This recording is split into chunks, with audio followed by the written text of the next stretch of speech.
الحمد لله نحمده ونستعينه ونستغفره ونؤمن به ونتوكل عليه ونعوذ بالله من شرور أنفسنا ومن سيئات أعمالنا من يهده الله فلا مضل له ومن يضلله فلا هادي له ونشهد أن لا إله إلا الله ونشهد أن محمدا عبده ورسوله صلى الله عليه وعلى آله وأصحابه وبارك وسلم تسليما كثيرا كثيرا. أعوذ بالله من الشيطان الرجيم. بسم الله الرحمن الرحيم. ومن أحسن قولا ممن دعا إلى الله وعمل صالحا وقال إنني من المسلمين. وقال عليه الصلاة والسلام لا يؤمن أحدكم حتى يكون هواه تبعا لما جئت به أو كما قال عليه الصلاة والسلام.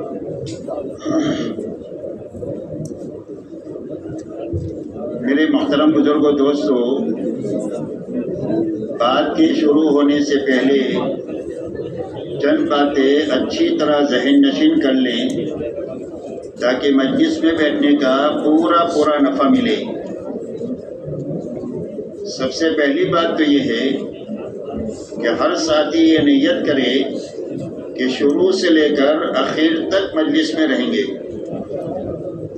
تاکہ پوری بات سنیں اور پوری بات سمجھیں. جب پوری بات سنیں گے سمجھیں گے تو ہی عمل پورا کر سکیں گے. عمل کے پورا کرنے کے لیے ضروری ہے کہ پورا سنا جائے، پورا سمجھا جائے. اس لیے شروع سے آخر تک رہنے کی نیت کریں. دوسری بات میرے دوستو یہ ہے کہ پوری بات کو جاگ کر سنیں. آنکھیں بند ہو گئی تو کان بند ہو گئے. مجلس میں ہونے کے باوجود بھی کوئی بات دل تک نہیں جائے گی، اور جو بات دل تک نہیں پہنچے گی وہ زندگی کے رخ کو صحیح نہیں کرے گی. وہ بات زندگی کو بدلتی ہے جو کانوں کے راستے سے دل تک پہنچتی ہے. اس لیے جاگ کر سونا. آنکھیں کھلی ہے تو کان کھلے ہیں، دل کا راستہ کھلا ہوا ہے. اور جاگ کر سننے کا آسان راستہ یہ ہے کہ آپ نیچے نہیں دیکھنا، آنکھیں بند نہیں کرنا، گھٹنوں میں ہاتھ نہیں ڈالنا، غیر ضروری ٹیکا نہیں لگانا. یہ سب سونے کی نیت ہوتی ہے. آدمی بیٹھے بیٹھے سو جاتا ہے. بلکہ بات کرنے والے کی طرف دیکھتے رہنا.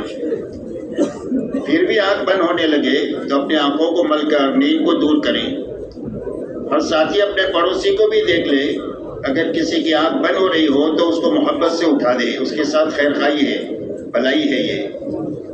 اس لیے جاگ کر پوری بات کو سننا ہے. تیسری بات میرے دوستو یہ ہے کہ عمل کی نیت سے بات کو سننا ہے. اس لیے کہ اللہ کی طرف سے داد و دہش کا جو نظام ہے وہ صرف آدمی کی نیت ہے. اسی لیے حدیث پاک میں فرمایا وَإِنَّمَا لِكُلِّ امْرِئٍ مَّا نَوَىٰ. ہر آدمی کو وہ ملے گا جس کی اس نے نیت کیا. اگر آدمی عمل کی نیت کرے گا تو اللہ عمل کی توفیق دیں گے، اور اللہ توفیق دے کر آخرت کے اعتبار سے جنت میں اور اپنی رضا تک پہنچا دیں گے، اور دنیا میں حیات طیبہ تک پہنچا دیں گے توفیق کے راستے سے. دنیا بھی بنا دیں گے، آخرت بھی بنا دیں گے. لیکن اس کے لیے پہلی شرط جو ہے وہ ارادہ ہے کہ آدمی ارادہ کرے، نیت کرے عمل کی. تیسرا چیز جو ہے وہ عمل کی نیت سے بات کو سنے کہ مجھے عمل کرنا ہے. اس لیے کہ توفیق کے ملنے کے لیے دو شرطیں ہیں، ارادہ اور سعی، ارادہ اور کوشش. اسی لیے قرآن پاک میں اللہ جل شانہ فرماتے ہیں وَمَنْ كَانَ يُرِيدُ حَرْثَ الْآخِرَةِ نَزِدْ لَهُ فِي حَرْثِهِ. جو آخرت کی کھیتی کا ارادہ کرے اللہ فرماتے ہیں ہم اس کی کھیتی میں ترقی دیں گے، زیادہ توفیق دیں گے. اور جو آخرت کے کام کا ارادہ کرے اور اس کے لیے کوشش کرے یقین کے ساتھ اللہ فرماتے ہیں کہ اس کی کوشش قابل قدر ہے. وہاں کوشش کا بڑھایا اللہ تعالیٰ نے کہ ارادہ بھی کرے اور کوشش کرے یقین کے ساتھ. تو اللہ تعالیٰ کی یہاں اس کی کوشش قابل قدر ہے. اللہ عمل کی توفیق دے دیں گے، جی چاہے تو نہ چاہے تو، حالات سازگار ہو ناسازگار ہو، ماحول مناسب ہو نامناسب ہو، ہر حال میں اللہ توفیق دیں گے عمل کی نیت کی وجہ سے اور کوشش کی وجہ سے۔ اور کوشش اتنی کرنی ہے جتنی آدمی کے بس میں ہے، اس سے زیادہ کا کوئی مکلف نہیں ہے۔ جتنا بس میں ہے اتنی کوشش ہے۔ اگر کچھ بس میں ہے ہی نہیں ہے کرنے کے لیے، جان لگانے کے لیے بھی نہیں ہے، مال لگانے کے لیے بھی نہیں ہے، تو روئے گا تو بھی کام ہو جائے گا۔ کرنے والے کو بھی ملے گا، کم کرنے والے کو بھی ملے گا، زیادہ کرنے والے کو بھی ملے گا، کچھ نہیں ہے تو رونے والے کو ملے گا، روتے روتے کام ہو جائے گا۔ اس لیے عمل کی نیت سے بات کو سننا ہے۔ آخری بات میرے دوستو یہ ہے کہ اچھی بات سمجھ کر اچھی طرح اس کو کرتے ہوئے دنیا میں اپنے گھر سے لے کر عالم میں اور ساری انسانیت تک پہنچانے کی نیت سے بات کو سننا ہے۔ یہ دین کی بات کا حق ہے۔ حضور صلی اللہ علیہ وسلم کو اللہ تعالیٰ ارشاد فرما رہے ہیں، یا ایھا الرسول بلغ ما انزل الیک من ربک، کہ ہمارے پیغمبر آپ کے پاس ہماری طرف سے جو پیغام آیا ہے، جو علم آیا ہے، اس کو آپ لوگوں کے پاس جو کا تو پہنچا دیجئے۔ پہنچانے کا حکم ہے۔ آپ نے پوری امت کو یہ حکم دیا ہے، بلغوا عنی ولو آیا، میری طرف سے ایک بات تمہارے پاس پہنچ جائے تو آگے پہنچا دو۔ حجۃ الوداع میں آپ نے تمام حجاج سے فرمایا، الا فلیبلغ منکم الشاہد الغائب، جو حاضر ہے جس نے بات کو سمجھا سنا ہے وہ غائبین تک پہنچا دے۔ اس لیے پورے عالم میں پہنچانے کی، انسانیت تک پہنچانے کی نیت کریں۔ پورے عالم میں اور انسانیت تک پہنچانے کا کیا راستہ ہے؟ دنیا میں تو کروڑوں لوگ ہیں، کہتے ہیں 800 کروڑ لوگ ہیں اور کئی سو دنیا میں ملک ہے، تو چھوٹی سی زندگی میں آدمی پوری دنیا میں ساری انسانیت تک کیسے جا سکتا ہے؟ تو پوری انسانیت تک اور عالم میں جانے کا راستہ یہ ہے کہ جہاں تک ہم جا سکتے ہیں اور جتنوں تک جا سکتے ہیں اپنی زندگی میں جانا، اور جہاں تک نہیں جا سکے یا جتنوں تک نہیں پہنچ سکے وہاں تک بات کے پہنچانے کے لیے کام کے آدمی بنا کر دنیا سے جانا، بہترین عملہ بنانا کام کا، یہ محنت کا صحیح رخ ہے۔ حضور صلی اللہ علیہ وسلم کو اللہ نے بڑا کام لے کر دنیا میں بھیجا تھا۔ آپ کی محنت کا میدان پورا عالم ہے، ساری انسانیت ہے اور قیامت تک کا زمانہ ہے۔ اتنا بڑا کام ہے آپ کے ذمے، اور اتنے بڑے کام پر قابو پانے کے لیے آپ کو صرف 23 سال کا زمانہ دیا گیا۔ اتنا بڑا کام کتنے عرصے میں کرنا ہے؟ صرف 23 سال میں کرنا ہے۔ تو 23 سال میں آپ نے محنت کا کیا رخ اپنایا؟ آپ نے محنت کا رخ یہ اپنایا کہ نبوت کے ملنے کے بعد آپ کو 1 منٹ آرام نہیں ہے، کام ہی کام ہے۔ آپ کی صفات بتلائی گئی، دائم الفکرہ، متواصل الاحزان، لیس لہ راحہ، ہمیشہ آپ کو ایک فکر کھا رہا تھا، آپ ہمیشہ غمگین تھے اور آپ کو 1 منٹ کے لیے راحت نہیں تھی، آپ ہمیشہ کام میں تھے۔ اس انتھک محنت میں آپ نے صرف حجاز میں کام کیا 23 سال میں۔ آپ کا لمبا سفر تبوک کا ہے، آپ دنیا میں نہیں گئے، لیکن آپ نے انتھک محنت کرتے ہوئے اپنی زندگی میں بہترین کام کرنے والا عملہ بنایا۔ سوالات صحابہ بنائے آپ نے کہ جو آپ کی زندگی کا نمونہ تھے، ان کا دن آپ کی رات جیسا تھا اور ان کی راتیں آپ کی رات جیسی تھی۔ اسی لیے صحابہ کا تعارف 2 جملوں میں ہوتا ہے، فرسان بالنہار و رہبان باللیل، بسام بالنہار و بکام باللیل۔ فرمایا صحابہ کون ہیں؟ فرمایا دین کے شہ سوار ہیں اور راتوں کے عبادت گزار ہیں، دین کو حشاش بشاش اللہ کے دین کا کام کرنے والے ہیں اور راتوں کو اللہ کے سامنے بہت زیادہ رونے والے ہیں۔ آپ کا دن رات صحابہ میں منتقل ہو گیا۔ آپ کا دین دعوت اور تعلیم کے لیے، آپ کو اللہ نے داعی اور معلم بنا کر کے بھیجا تھا، اس لیے دین کا بڑا حصہ دعوت اور تعلیم پر خرچ ہوتا تھا، لوگوں کی خدمت کر کے، راحت پہنچا کر کے، یہ آپ کا دین ہے۔ اور آپ کی رات کا بڑا حصہ اللہ کے سامنے نماز میں، دعا میں، آہوازاری میں لگتا تھا، یہاں تک کہ آپ کے سینے سے ایسی آواز آتی تھی رونے کی جیسے ہنڈیا کے ابلنے کی آواز آتی ہے۔ ہنڈیا ابلتی ہے تو کھٹ کھٹ کرتی ہے نا، ایسی آواز آتی تھی آپ کے سینے سے رونے کی۔ یہ آپ کا دین ہے اور یہ آپ کی رات ہے۔ اور یہی دو چیزیں آپ کے مجمع میں منتقل ہوئی.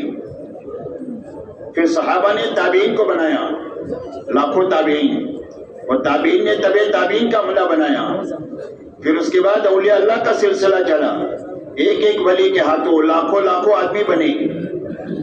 حضرت خواجہ معین الدین چشتی اجمیری رحمۃ اللہ علیہ نے اجمیر سے ڈھاکہ کا سفر کیا، جس میں 90 لاکھ لوگ ایمان میں داخل ہوئے. تو یہ سلسلہ اللہ نے چلایا. پھر اللہ نے محنت کا وہ رخ عطا فرمایا جو حضور صلی اللہ علیہ وسلم کے زمانے کے بہت زیادہ قریب ہیں، دعوت اور تبلیغ کی محنت کے راستے سے. آپ کے زمانے میں کام کا یہ رخ تھا کہ سارے ایمان والے اپنے دین کے بارے میں فکر مند تھے. سارے ایمان والے، چاہے کسان ہو، مزدور ہو، جوان ہو، بوڑھا ہو، مالدار ہو، غریب ہو، مرد ہو، عورت ہو، ہر ایک اپنے دین کے بارے میں فکر دے کہ دین ہمارا ہے، یہ محفوظ ہونا چاہیے اور یہ بڑھنا چاہیے اور یہ پھیلنا اور پھولنا چاہیے. ہر ایک کا ایک ہی جذبہ تھا کہ دین محفوظ رہنا چاہیے، پھلنا پھولنا چاہیے.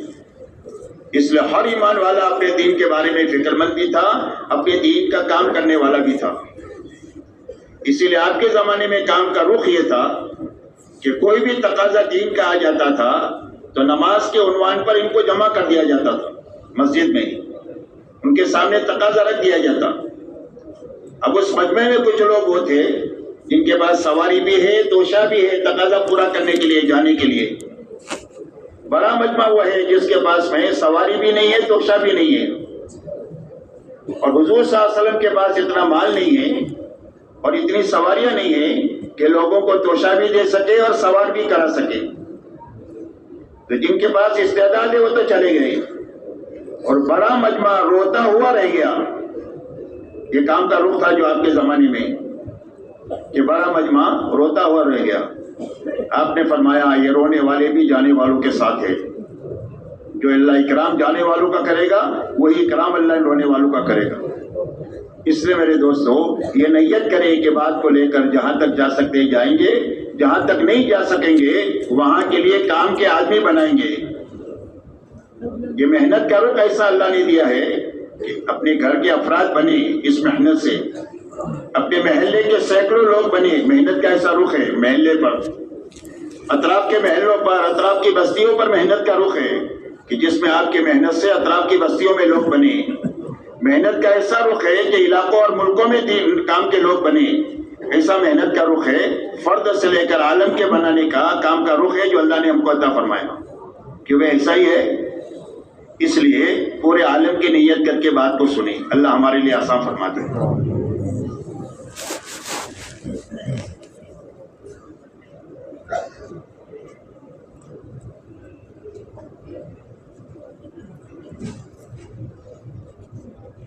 میرے محترم بزرگوں دوستو، سمجھنے کی بات یہ ہے کہ اللہ تعالیٰ نے مہربانی فرما کر ہمیں ایک بڑے کام کے ساتھ نسبت عطا فرمائی ہے. اب ہمیں یہ سمجھنا ہے کہ یہ بڑا کام کس لیے ہے اور وہاں تک پہنچنے کے لیے راستہ کیا ہے. یہ دو چیزیں سمجھنا ہے کہ اس کام کا مقصد کیا ہے، وہاں تک پہنچنے کا راستہ کیا ہے. یہ دو چیزیں سمجھنی ہے. بڑا کام اس لیے ہے کہ مولانا الیاس صاحب رحمۃ اللہ علیہ فرماتے تھے کہ میں اس کام کو کار نبوت یقین کرتا ہوں. مولانا الیاس صاحب کیا فرماتے تھے؟ جن سے اللہ نے اس کام کو شروع فرمایا، ان کے رونے پر، دھونے پر، ان کی فکر پر، بے قراری پر، بے چینی پر راتوں رات سو نہیں سکتے تھے.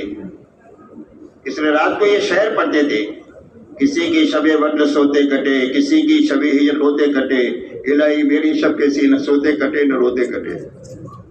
کہ نیند سے بھی نہیں آتی ہے اور رات پوری بھی نہیں ہو رہی ہے، اتنی بے چینی تھی.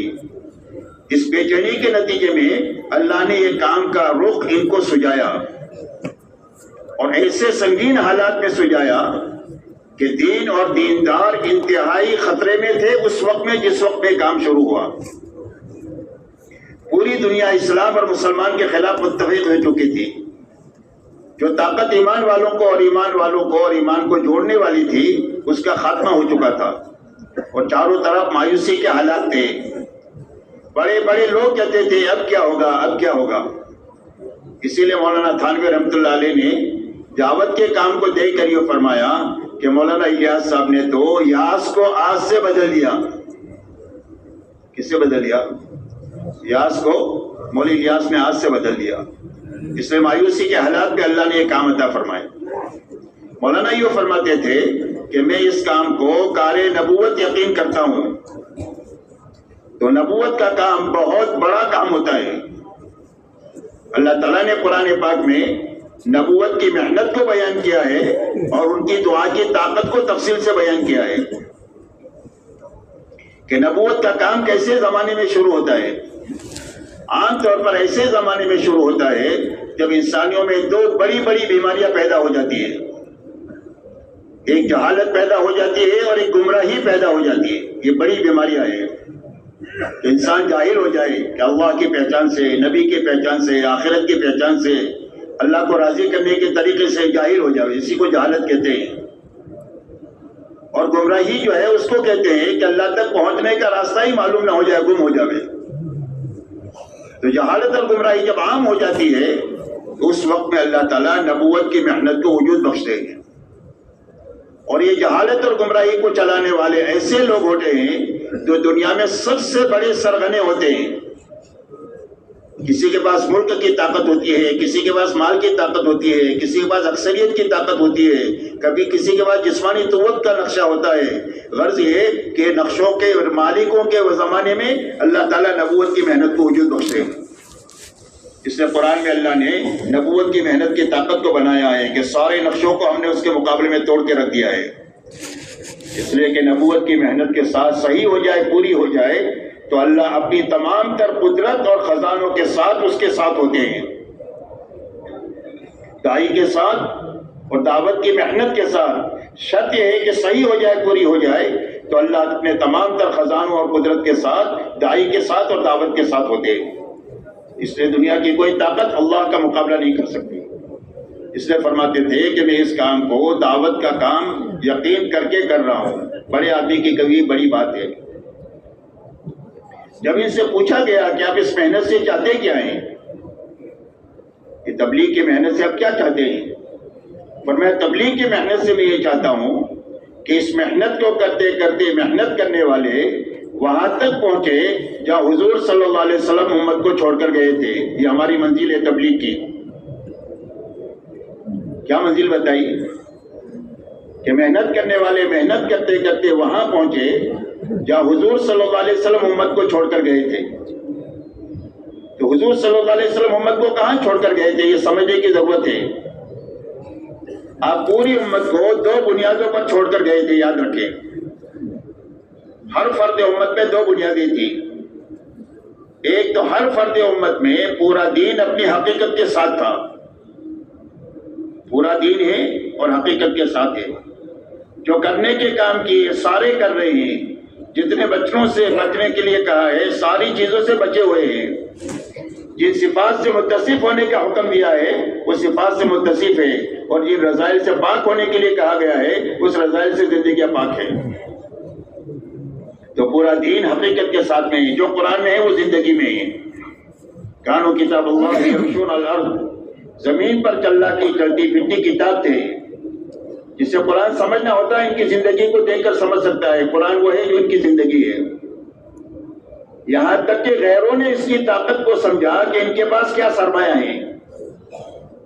تاریخ میں ایک واقعہ آتا ہے کہ جب ایک بڑی طاقت کے سامنے مسلمانوں کو کسی موقع پر معرکہ میں آزمانا لگنا پڑا اور ایمان والوں کو اللہ نے کامیابی عطا فرمائی، تو مخالفین نے اپنے جاسوسی نظام کو بلایا اور بلا کر یہ پوچھا کہ یہ بتاؤ تمہارے سامنے والے تمہارے سے تعداد میں زیادہ تھے یا تمہارے پاس تربیت میں زیادہ تھے؟ تعداد ان کی زیادہ تھی، تمہاری کم تھی. یا ان کا عسکری نظام تربیت کا زیادہ اچھا تھا تمہارے سے یا کم تھا؟ یا ان کے پاس سامان زیادہ تھا یا تمہارے پاس میں زیادہ تھا؟ دونوں نے کہا کہ ان کے پاس میں تعداد بھی نہیں تھی، سامان بھی نہیں تھا، تربیت میں بھی ہم سے اچھے نہیں تھے، اس لیے کہ تو قبائل جمع ہوئے تھے آپس میں. یہ چیزیں نہیں تھی. فرمایا کیوں پھر ہار گئے تم، کیوں جیت گئے؟ تو انہوں نے تین باتیں بتلائی. ایک نے یوں کہا کہ میں نے بہت باریکی سے ان کا مطالعہ کیا تو ان کو اچھے کاموں کا عادی پایا، معروفات کو بیان کیا اس کے جس کا اللہ نے قرآن میں حکم دیا ہے۔ دوسرے نے کہا میں نے بہت باریکی سے ان کی زندگی کو دیکھا تو اس میں کا کوئی بھی برائی کا کام کرنے والا نہیں تھا، شرابی نہیں تھا، کبابی نہیں تھا، بدکار نہیں تھا، برائیوں سے پاک ہونے کو بیان کیا۔ تیسرے نے یوں کہا کہ میں بہت باریکی سے ان کو دیکھتا رہا کہ جب کبھی بھی جان دینے کا موقع آتا تھا تو ہر آدمی کی چاہت یہ ہوتی تھی کہ میں پہلے کام آؤں، میرا بھائی بعد میں کام آئے۔ تو جھوٹے آدمی نے سچی بات کہی۔ قرآن میں اللہ نے انہی 3 چیزوں کو بیان کیا ہے، معروفات بیان کیا ہے، کرنے کا حکم دیا ہے، منکرات بیان کیا ہے، اس سے بچنے کا حکم دیا ہے، اس کے لیے کوشش کرنے کا حکم دیا ہے، کوشش کرنے والوں کے واقعات کو تفصیل سے قرآن میں بیان کیا ہے، نبیوں کے واقعات کو۔ اس لیے میرے دوستو، حضور صلی اللہ علیہ وسلم جب دنیا سے گئے ہیں تو امت کو پورے دین پر چھوڑ کر گئے ہیں اور پوری امت کو چھوڑ کر گئے، پہلی بنیاد ہے۔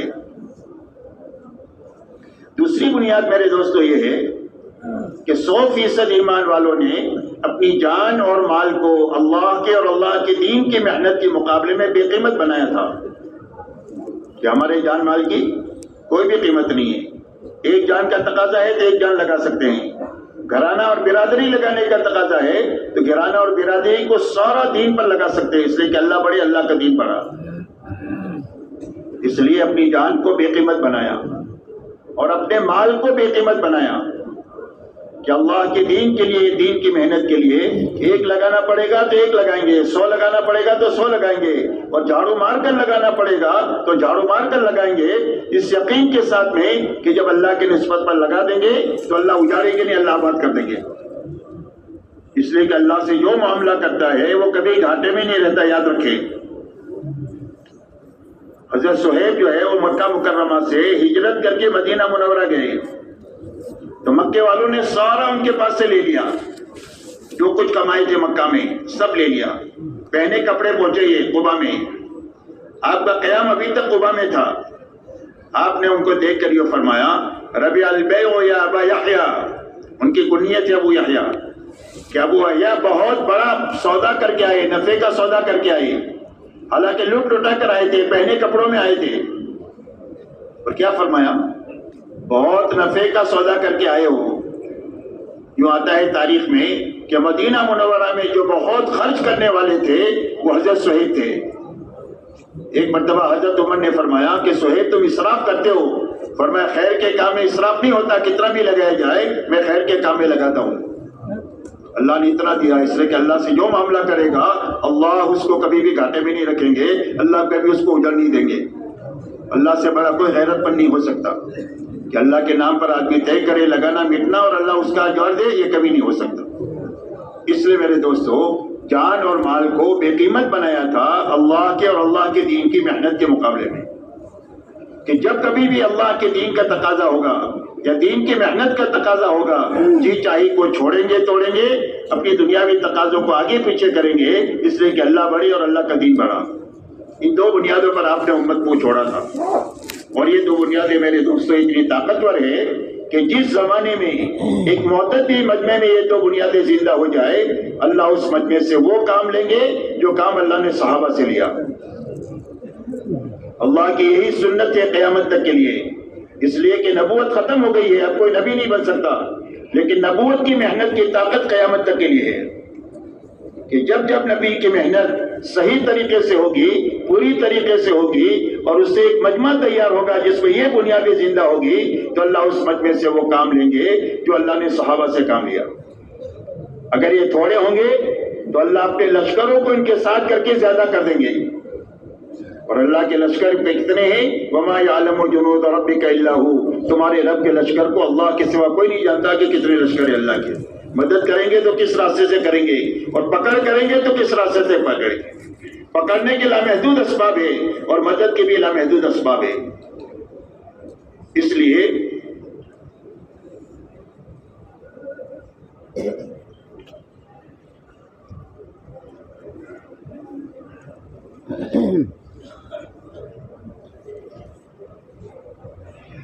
تعداد کم ہوگی تو اللہ اپنے لشکروں سے تعداد کو پوری کر دیں گے، اور اگر وہ کمزور ہوں گے تو فرمایا اپنی قوت تمہارے ساتھ ملا کر تم کو قوی بنا دوں گا۔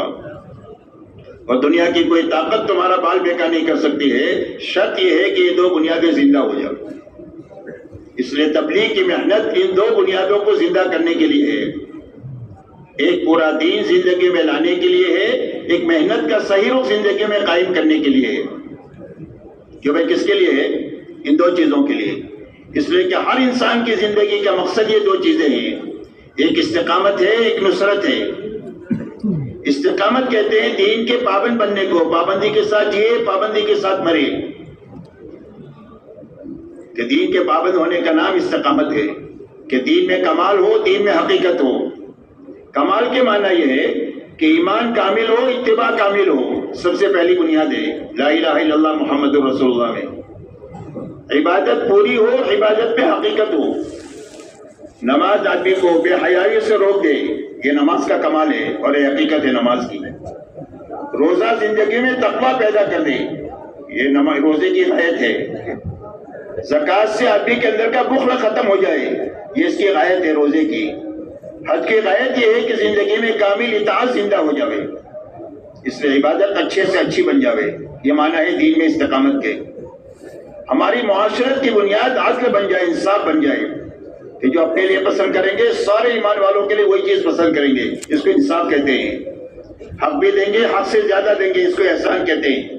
ہماری معاشرت میں عدل آ جائے، احسان آ جائے، ہماری معاشرت میں احسان ایثار آ جائے، کہ کبھی ضرورت کو لٹکانا پڑے گا تو اٹکا کر کے اپنے بھائی کے کام آئیں گے، اس کو ایثار کہتے ہیں۔ حیا کے ساتھ جئیں گے، حیا ایمان کا بہت بڑا شعبہ ہے، اسی لیے فرمایا اذا فاتک الحیاء فافعل ما شئت، فرمایا حیا ختم ہو گئی تو اس کے بعد جو چاہے آپ بھی کریں۔ تو حیا کے ساتھ ہماری معاشرت آئے اور ہماری زندگیوں میں سادگی آئے۔ سادگی اور حیا یہ حضور صلی اللہ علیہ وسلم کی معاشرت کی بنیاد ہے۔ انصاف، احسان، ایثار یہ حضور صلی اللہ علیہ وسلم کی معاشرت کی بنیاد ہے۔ دنیا میں جتنا فساد ہے اس کی یہ دو بنیادیں ہیں، اسراف اور بے حیائی۔ فضول خرچی اور بے حیائی سے پوری دنیا میں فساد ہے۔ اگر دنیا سے فساد ختم کرنا ہے، یہ دو چیزیں ختم ہو جائے تو فساد ختم ہو جائے گا دنیا سے۔ اس لیے معاشرت میں یہ بنیادیں آئیں، ہمارے معاملات میں سچائی اور امانت داری آئی۔ دنیا کے ہر انسان کے اندر میں اللہ نے 5 ضرورتیں رکھی ہے، کھانا ہے، کپڑا ہے، مکان ہے، سواری اور شادی ہے۔ ان ضرورتوں کو حلال طریقے سے حاصل کرے، سنت طریقے پر پوری کرے، یہ معنی ہے۔ حرام سے بچے، اسراف سے بچے، تاکہ سچائی آئے، امانت داری آ جائے، یہ معنی ہے استقامت کے۔ ہمارے اخلاق میں بلندی آ جائے کہ ہم ہر ایک کو نفع پہنچانے والی زندگی جیے، ہمارے سے کسی کو نقصان نہیں پہنچے۔ اور اخلاق کا خلاصہ حضور صلی اللہ علیہ وسلم نے چند باتوں میں بتایا ہے۔ یہ فرمایا جو تمہارے ساتھ برائی کرے اس کے ساتھ بھلائی کرو، جو تمہارے پر ظلم و زیادتی کرے اس کو درگزر کرو، معاف کرو۔ معاف کرنا آسان ہے، بدلہ لینا مشکل ہے۔ جو رشتہ داری کو توڑے اس کے ساتھ رشتہ داری کو جوڑو، اس لیے کہ رشتہ داری کو توڑ کر شب قدر میں بھی آدمی کی مغفرت نہیں ہوتی، اور بیت اللہ جا کر کے حجر اسود کے سامنے بھی اس کی مغفرت نہیں ہوتی جو رشتہ داریوں کو توڑ کر کے جیتا ہے۔ فرمایا رشتہ داریوں کو جوڑ کر کے زندگی گزارو، اور جو تمہیں کبھی چائے پانی کا نہ پوچھے اس کو کھلاؤ پلاؤ۔ ہمارے اخلاق میں یہ بنیادیں آئیں، ہماری نیتوں میں اللہ آئے، آخرت آئے، کہ ہم دنیا میں کیا چاہتے ہیں تو کچھ نہیں چاہتے، صرف اللہ کو چاہتے اور آخرت کو چاہتے اور کچھ نہیں چاہتے۔ اسی لیے تبلیغ میں ہر آدمی کو یہ حکم ہے کہ اپنی جان مال لگائے، تاکہ جان مال لگاتے رہنے کی برکت سے بڑا بننے کا جذبہ بھی ختم ہو جائے اور مال کی محبت بھی ختم ہو جائے، مٹی کا ڈھیر اور سونے کا ڈھیر دونوں کی نگاہ میں برابر ہو جائے، اور بڑا بننے کا جذبہ ختم ہو جائے۔ اس کے لیے تبلیغ میں یہ جان مال لگانا ہے کہ ہر آدمی اپنی جان مال لگا کر کے اپنی مال کی اور اقتدار کی حوث ختم کر کے صرف اللہ کو اپنی منزل بنائے اور آخرت کو اپنی منزل بنائے۔ آپ نے پوری امت کو آخرت کی بنیاد پر اٹھایا ہے۔ اسی لیے انصار مدینہ جب حضور صلی اللہ علیہ وسلم کے پاس آئے ہیں بیعت کے لیے تو انہوں نے پوچھا علما نبایا کیا رسول اللہ کے رسول، ہم آپ سے کس چیز پر بیعت کریں؟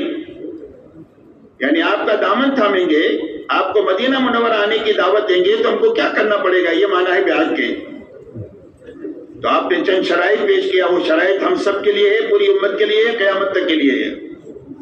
فرمایا تبایعونی علی السمع والطاعۃ فی المنشط والمکرہ، فرمایا اس بات پر بیعت کرو کہ میری بات کو سنو گے اور مانو گے، جی چاہے تو اور نہ چاہے تو۔ اس سے تو جی تو باولا ہوتا ہے، کبھی چاہتا ہے کہ نہیں چاہتا، تو جی چاہے پر نہیں چلو گے، میری بات کو سنو گے اور مانو گے ہر حال میں، اس پر بیعت کرو۔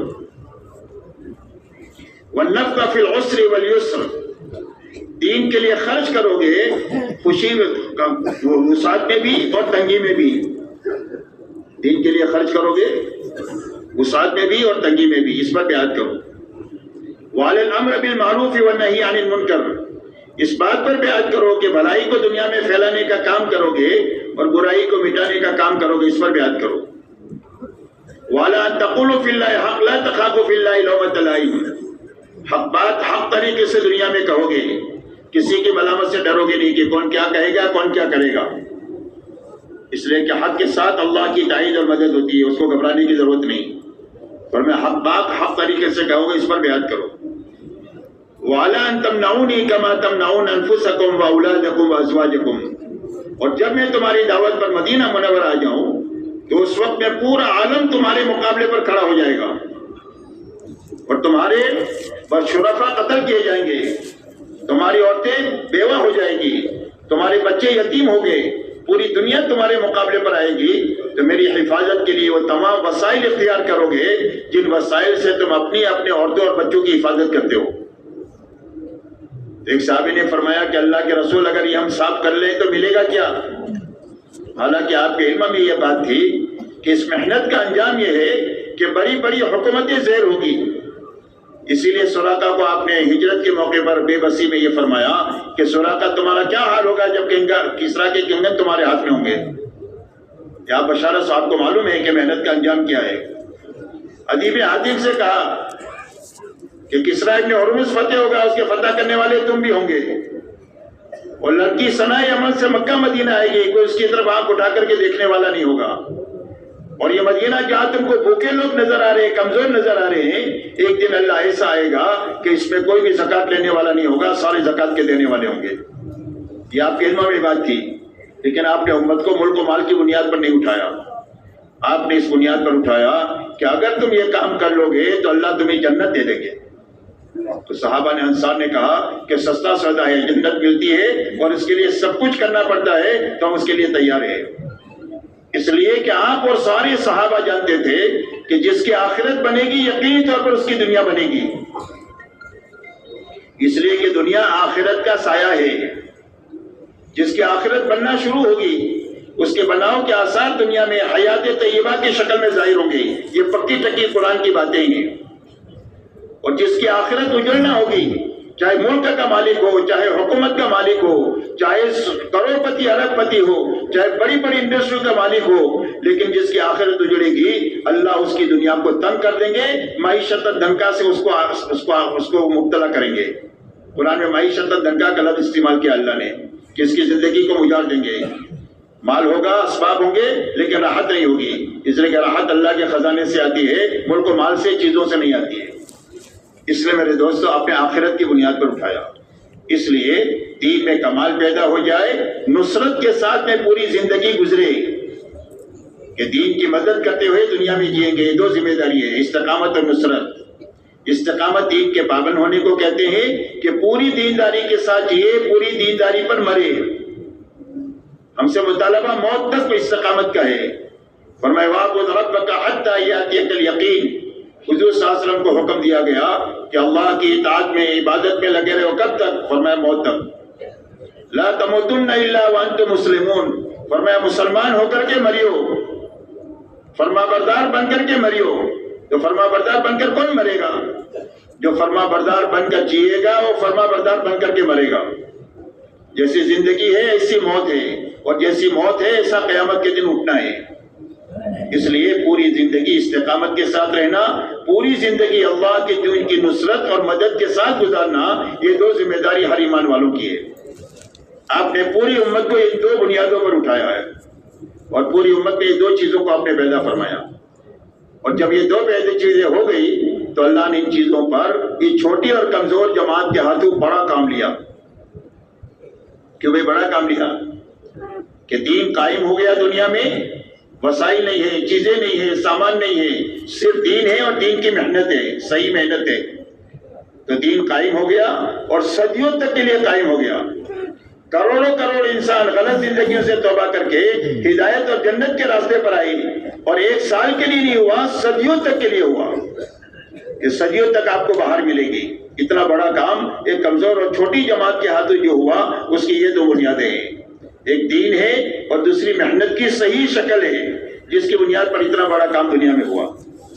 مولانا الیاس صاحب رحمۃ اللہ علیہ فرماتے تھے کہ میں اس محنت سے یہ چاہتا ہوں کہ محنت کرتے کرتے محنت کرنے والوں میں یہ 2 چیزیں زندہ ہو جائیں، ایک دین پر چلنے کی طاقت پیدا ہو جائے تاکہ پورا دین حقیقت کے ساتھ زندہ ہو جائے، محنت کی صحیح شکل زندگی میں قائم ہو جائے، جس کی وجہ سے جان مال ان کی نگاہوں میں بے قیمت بن جائے، اس کی حوث بھی ختم ہو جائے اور اس کی محبت بھی ختم ہو جائے، ضرورت کے مطابق استعمال کر سکتے ہیں، اس میں کوئی حرج نہیں ہے، لیکن للچائی نگاہ سے دنیا کو دیکھنا چھوڑ دے۔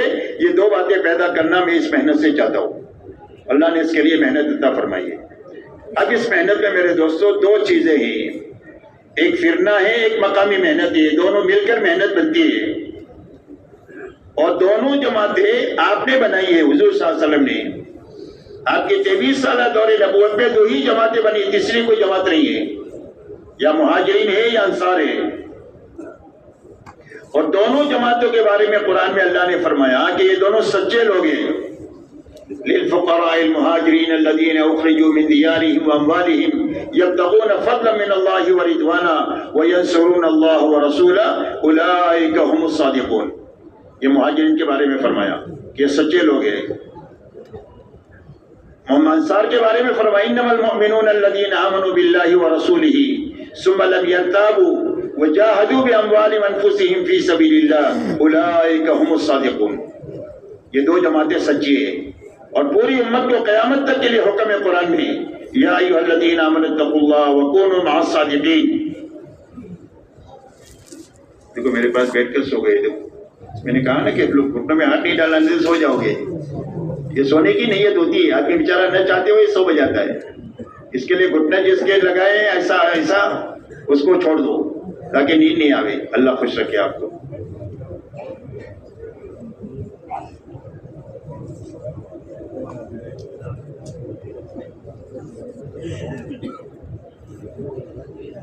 تو اللہ سارے ایمان والوں سے مخاطب ہے کہ اللہ سے ڈر کر زندگی گزارو، منمانی زندگی نہ گزارو، اور ان سچے لوگوں کے ساتھ رہو، یعنی مہاجر اور انصار کی چال چلو۔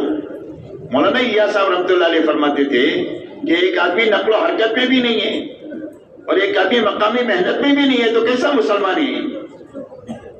مسلمان کے کرنے کے یہی 2 کام ہیں، یا تو اللہ کے دین کی محنت کے لیے پھر رہا ہوگا، یا پھر کر آنے کے بعد گھر کاروبار کو دیکھتے ہوئے سنبھالتے ہوئے اللہ کے دین کا کام کرتا ہوگا۔ تیسرا کوئی کام ہی نہیں ہے مسلمان کا، اسی پر جینا ہے، اسی پر مرنا ہے، اور اللہ کی رضا مہاجر و انصار کے ساتھ ہے، ان کے پیچھے چلنے والوں کے ساتھ ہے۔ اسی لیے قرآن پاک میں اللہ فرماتے ہیں والسابقون الاولون من المہاجرین والانصار والذین اتبعوهم باحسان رضی اللہ عنہم ورضوا عنہ۔ اور میں سابقین اولین مہاجر و انصار میں کے، اور جو ان کے پیچھے پیچھے اخلاص کے ساتھ میں چلے، اور میں اللہ ان سے بھی راضی ہو گیا، پیچھے چلنے والوں سے بھی اللہ راضی ہو جائے۔ اس لیے ہماری محنت کی یہ 2 بنیادیں ہیں، اور ان دونوں محنتوں سے ایک ہی چیز مقصود ہے، یہ دونوں محنت کرتے کرتے ہر ایک کی زندگی میں دین پر چلنے کی پوری طاقت پیدا ہونی چاہیے، اور محنت کا صحیح رخ اس محنت سے زندہ ہونا چاہیے۔ یہ 2 چیزیں پیدا کرنے کے لیے تبلیغ ہے۔ اب دین پر چلنے کی طاقت کیسے پیدا ہوگی؟ دین پر چلنے کی طاقت پیدا کرنے کے لیے اس محنت میں سب سے پہلا کام دل کو بنانا ہے۔ دل بنے گا تو دین بنے گا، دل نہیں بنا تو زندگی میں تبلیغ کر کے دین نہیں بن سکتا۔ سارے نبیوں کی محنت کا میدان انسانوں کے دل ہے۔ حضور صلی اللہ علیہ وسلم ارشاد فرماتے ہیں الا ان فی الجسد لمضغہ اذا صلحت صلح الجسد كله واذا فسدت فسد الجسد كله الا وهي القلب۔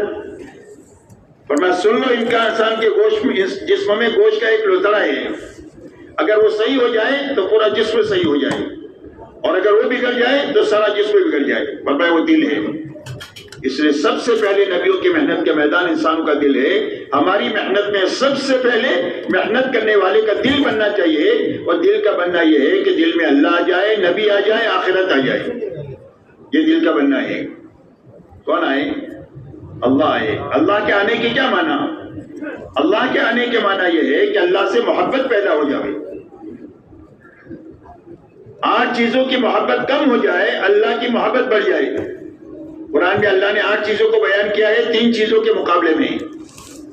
قُلْ إِنْ كَانَ آبَاؤُكُمْ وَأَبْنَاؤُكُمْ وَإِخْوَانُكُمْ وَأَزْوَاجُكُمْ وَعَشِيرَتُكُمْ وَأَمْوَالٌ اقْتَرَفْتُمُوهَا وَتِجَارَةٌ تَخْشَوْنَ كَسَادَهَا وَمَسَاكِنُ تَرْضَوْنَهَا أَحَبَّ إِلَيْكُم مِّنَ اللَّهِ وَرَسُولِهِ وَجِهَادٍ فِي سَبِيلِهِ فَتَرَبَّصُوا حَتَّىٰ يَأْتِيَ اللَّهُ بِأَمْرِهِ وَاللَّهُ لَا يَهْدِي الْقَوْمَ الْفَاسِقِينَ.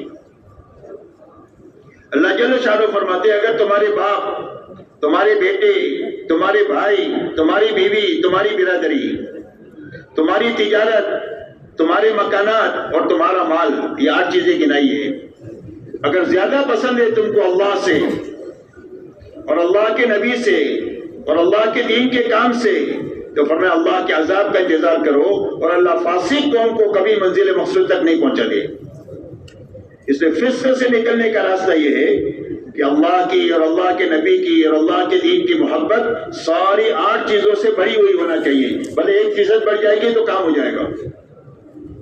49% ان 8 چیزوں کی محبت ہو، 51% اللہ کی محبت ہو جائے تو کام ہو جائے گا. نبی کی محبت ہو جائے، دین کے کام کی محبت ہو جائے تو کام ہو جائے گا. بات سمجھ میں آ رہی بھائی؟ اس لیے میرے دوستو سب سے پہلے دل میں توحید آ جائے کہ اللہ ایک ہے، وہی کرنے والے، ان سے محبت ہو جائے. اس لیے کہ جو کوئی نعمتیں ہمارے پاس ہے وہ صرف اللہ کی دی ہوئی ہے. قرآن پاک میں اللہ فرماتے ہیں وَمَا بِكُم مِّن نِّعْمَةٍ فَمِنَ اللَّهِ، فرمایا جو نعمت تمہارے پاس میں ہے وہ صرف اللہ ہی کی طرف سے دی ہوئی ہے، اور کسی کے بس میں کچھ نہیں ہے. اللہ ہی کی نعمتیں ہیں، تو اس کا حق یہ ہے کہ اس سے محبت کی جائے. جب اللہ سے محبت ہو جائے گی تو اطاعت زندہ ہو جائے گی. عربی کا مقولہ ہے فَإِنَّ الْمُحِبَّ لِمَنْ يُحِبُّ مُطِيعُهُ، جس کو جس سے محبت ہو جاتی ہے آدمی اس کا فرما بردار بن جاتا ہے. تو اللہ سے محبت ہو جائے تاکہ اطاعت زندہ ہو جائے. دوسرا اللہ کی ناراضگی کا ڈر پیدا ہو جائے کہ کہیں محبوب ناراض نہ ہو جائے. جب ناراضگی کا ڈر پیدا ہو جائے گا تو آدمی حرام سے بچ جائے گا. حرام سے بچنے کی جو طاقت پیدا ہوگی وہ اللہ کے ڈر کی وجہ سے پیدا ہوگی کہ اللہ کی ناراضگی کا ڈر پیدا ہو گیا تو حرام سے بچ جائے گا کہ اللہ ناراض نہیں ہونا چاہیے. تیسری چیز دل میں اللہ کا یقین پیدا ہو جائے کہ زندگی کے بننے کی بنیاد صرف اللہ ہے. زندگی اللہ کے بنانے سے بنے گی، اللہ کے اجاڑنے سے اجڑے گی، تاکہ ہر حال میں حکم پورا کرنے کی طاقت جو ملے گی وہ یقین کی طاقت سے ملے گی، جس کو استقامت کہتے ہیں.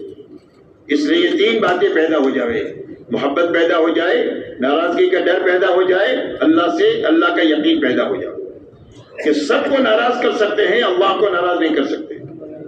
سب کو چھوڑ سکتے ہیں، اللہ کو نہیں چھوڑ سکتے. اتنا اللہ سے تعلق پیدا ہو جائے. تبلیغ کی محنت سب سے پہلے دل میں یہ بات پیدا کرنے کے لیے ہے. اس کے بغیر دین میں کمال نہیں آ سکتا ہے، حقیقت نہیں آ سکتی. دوسری بنیاد میرے دوستو یہ ہے کہ ہمارے دلوں کا رخ اللہ کے حکموں کی طرف ہو جائے، کہ اللہ کے حکموں سے محبت ہو جائے، اللہ کے حکموں کی عظمت دل میں آ جائے، حکموں سے زندگی کے بننے کا یقین آ جائے کہ زندگی کس کی بنے گی، کہ جو حکم پورا کرے گا اس کی زندگی بن جائے گی.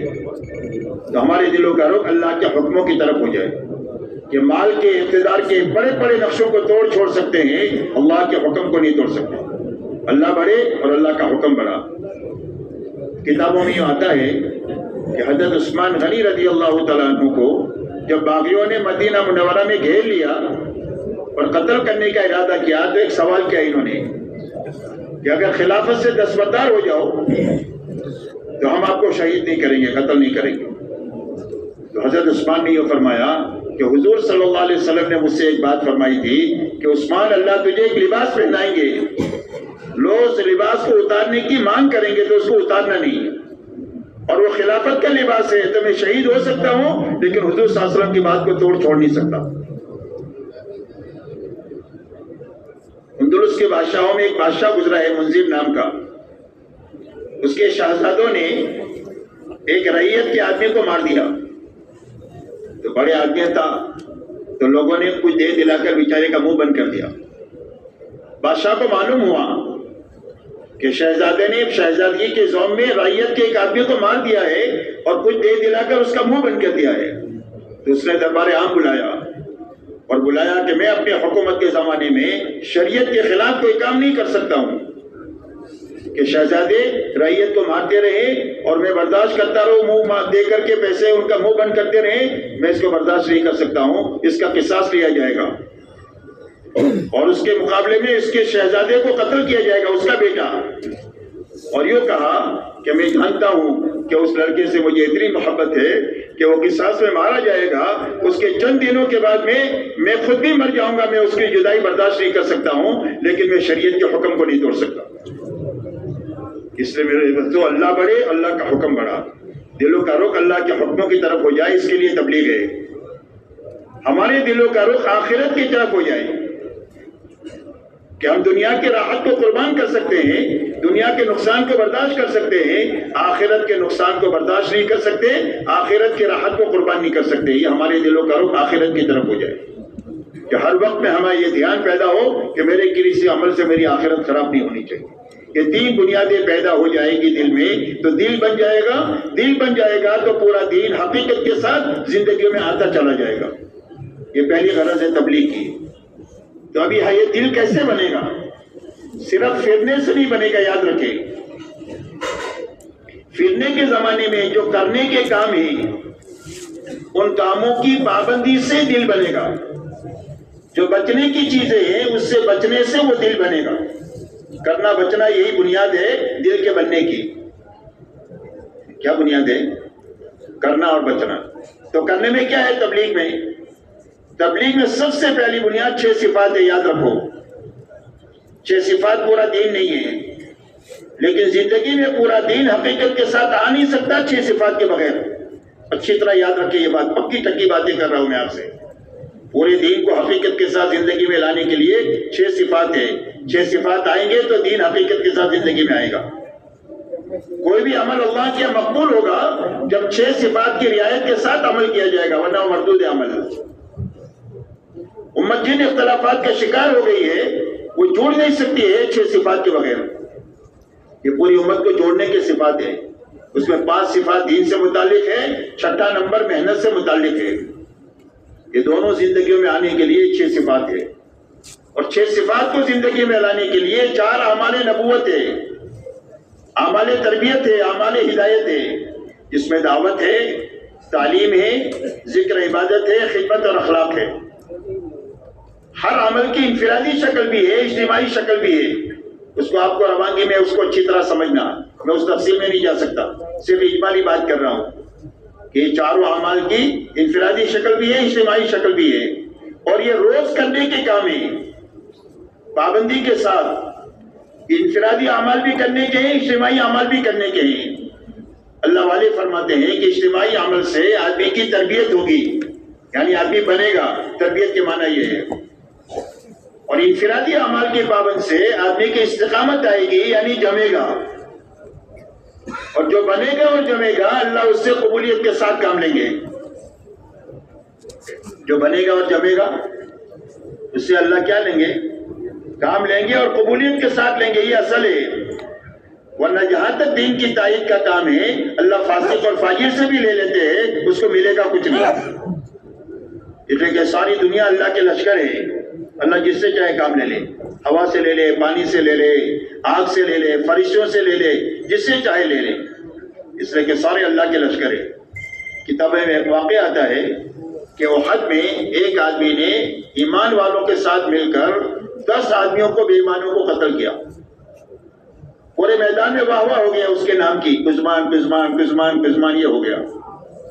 آپ کے کانوں تک بات گئی تو آپ نے فرمایا کہ وہ تو جہنمی ہے، اور تھوڑی دیر کے بعد اس کو زخم لگا، برداشت نہیں ہوا تو اپنا خنجر پیٹ میں گھونپ کر حرامات موڑ کر جہنم میں چلا گیا۔ اس لیے کام کا ہونا اصل نہیں ہے، قبولیت کے ساتھ رہنا اصل ہے، اور اس کے لیے شرط استقامت ہے اور تربیت ہے، بناؤ ہے اور جماؤ ہے۔ اس کے لیے یہ اعمال نبوت ہے اور اعمال تربیت ہے، انفرادی اجتماعی طور پر دونوں کی پابندی کے ساتھ ہر دن اس محنت میں چلنا، مقام پر بھی چلنا اور خروج میں بھی چلنا، دونوں جگہ جو اعمال ہے اس کی پابندی کے ساتھ کرنا۔ اس لیے کہ میرے دوستو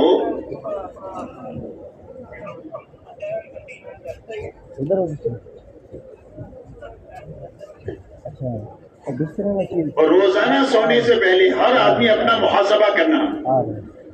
امیر صاحب نہیں پوچھیں گے کہ کیا کیا کیا چھوڑا، یہ بچوں کا مدرسہ نہیں ہے، یاد رکھو کہ استاد پیچھے لکڑی لے کر کے بچوں کے پیچھے رہیں گے، یہ بڑے سمجھدار لوگوں کا مدرسہ ہے کہ ہر آدمی اپنے بارے میں روزانہ سوچے کہ جو کرنے کے کام تھے میں نے کیے یا نہیں کیے، سارے کام ہو گئے تو شکر کرے، اللہ ہمت دے تو 2 رکعت صلاۃ سے شکر پڑے، کوئی عمل چھوٹ گیا ہے تو اس کی تلافی کرے اور پھر سوئے، کوئی عمل ایسا چھوٹا ہے کہ تلافی نہیں ہو سکتی ہے تو سچا پکا توبہ استغفار کر کے سوئے، اس لیے کہ جس عمل کے کرنے کی خوشی نہ ہو، چھوٹنے کا غم نہ ہو، وہ کام نہیں ہوتا، وہ کھیل ہوتا ہے، اور کھیل پر اللہ کی طرف سے کچھ بھی نہیں ہے، کام پر اللہ کی طرف سے سارے وعدے ہیں، کام بنے گا شکر استغفار سے، خوشی اور غم سے۔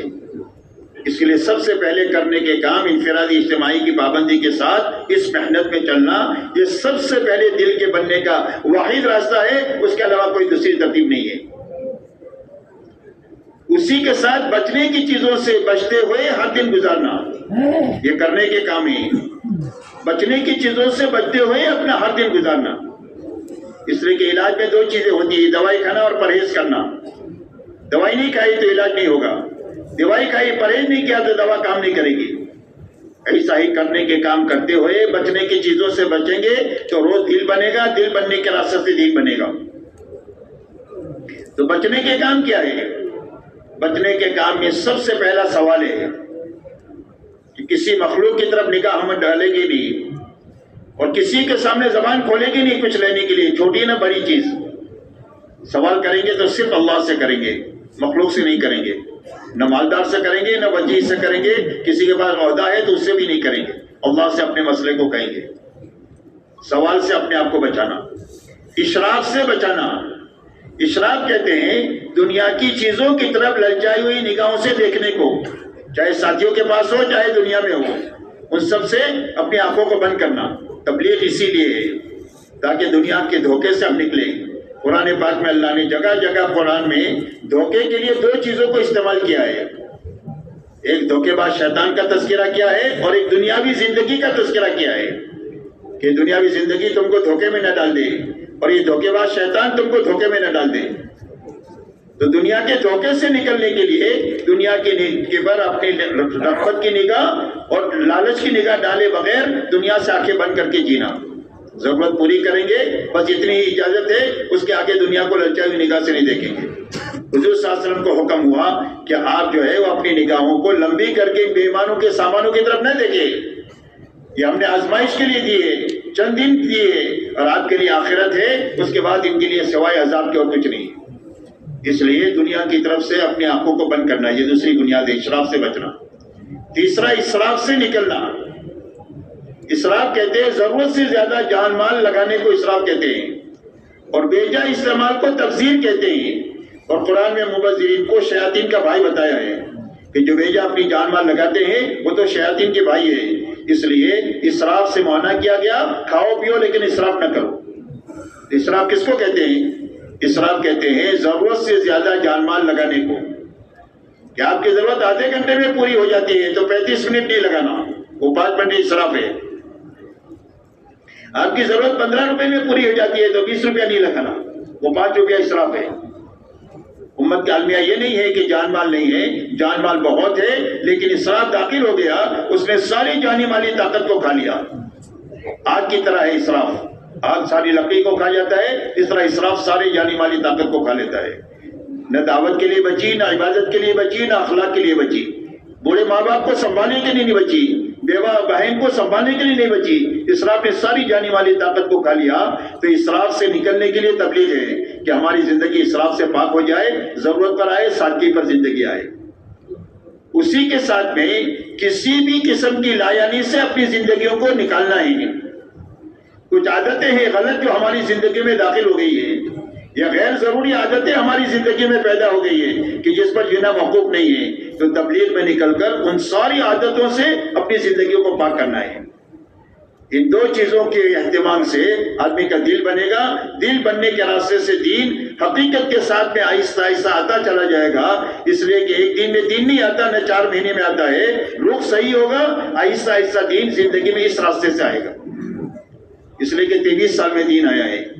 اس لیے میرے دوستو یہ پہلی بنیاد ہے تبلیغ کی کہ ہر محنت پہ لگنے والے کا دل بنے، دل بننے کے راستے سے دین بنے گا، اور دل کے بننے میں کرنا بچنا ہے، اور یہی راستہ ہے آدمی کے دل کے بننے کا۔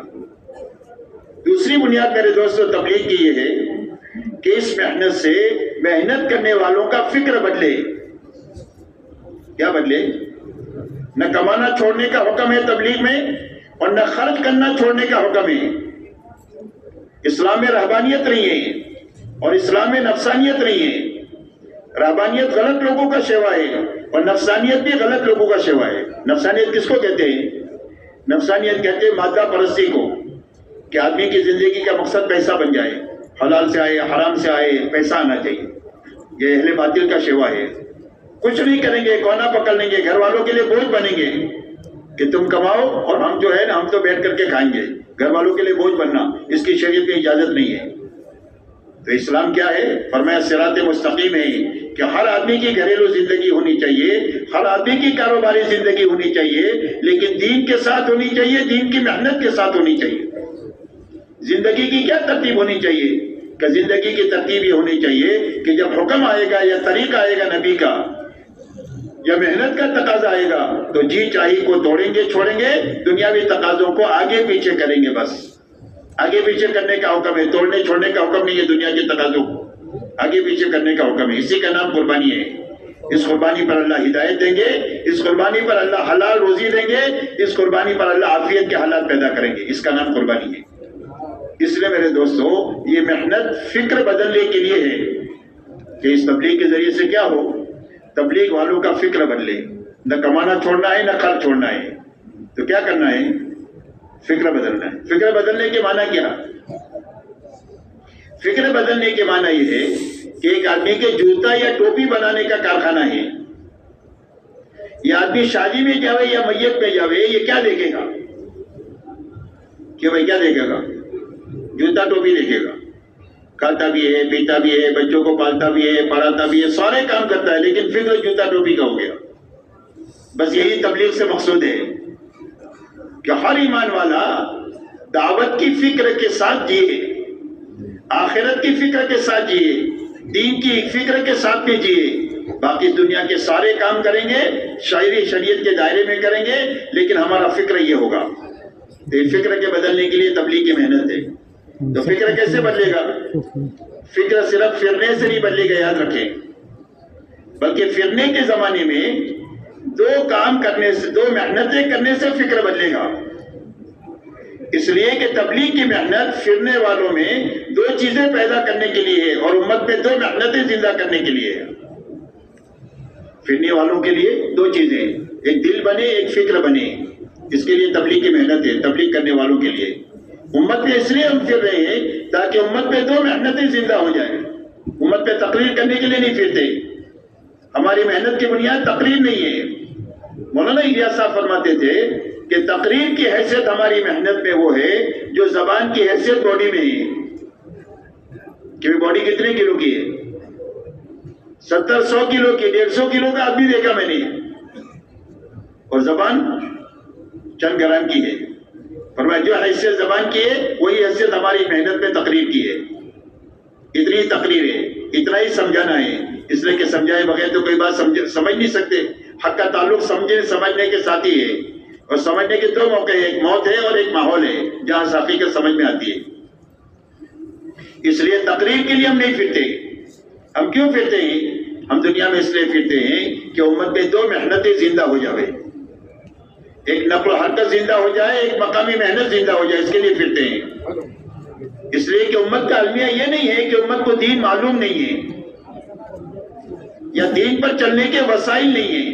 وسائل بھی ہیں، معلومات بھی ہے، لیکن اندر میں دین پر چلنے کی طاقت نہیں ہے۔ تو جب تک وہ طاقت نہ پیدا ہو جب تک دین زندگی میں نہیں آ سکتا امت میں.